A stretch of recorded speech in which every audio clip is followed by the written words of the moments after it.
Bienvenue dans vos conseils du libraire. L'auteur dont nous allons parler aujourd'hui a analysé le monde musulman, la manière dont l'islam est enseigné.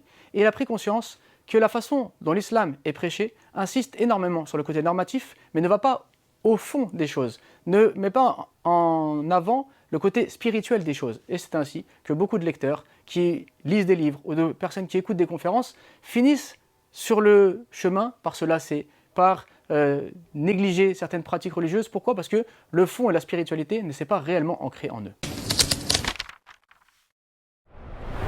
C'est ainsi que notre auteur, à la lumière des conférences du Cheikh Khalid Al-Ansari, a traité certains sujets essentiels de la religion, comme le bon comportement, d'une manière justement beaucoup plus profonde que celle qu'on a l'habitude de voir. Lorsqu'on écoute des conférences, on nous parle du tawhid d'une manière très théorique, et finalement, celui-ci n'a pas d'implication réelle et concrète dans nos vies.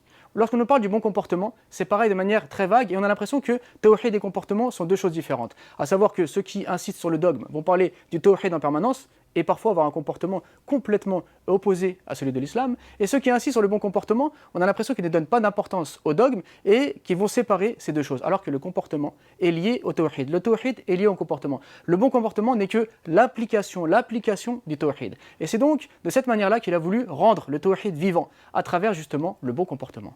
L'auteur va donc nous expliquer qu'adorer Allah, c'est développer une bienfaisance, une bienséance envers Allah, et que celle-ci va avoir des fruits dans notre quotidien et que ces fruits sont le bon comportement. C'est ainsi que tout au long de son livre, il va nous parler de la valeur du bon comportement, de la place que celui-ci a dans l'islam et du lien qu'il y a entre le tawhid et le bon comportement. Et donc, notre religion, notre dogme va être vivant et va avoir des fruits dans la société, des fruits dans nos relations avec les autres. Donc, le comportement du vrai croyant, un livre à lire afin que tawhid et bon comportement ne soient pas deux choses différentes, mais qu'ils soient l'un et l'autre liés, et donc que l'on puisse agir selon les principes du tawhid dans notre quotidien.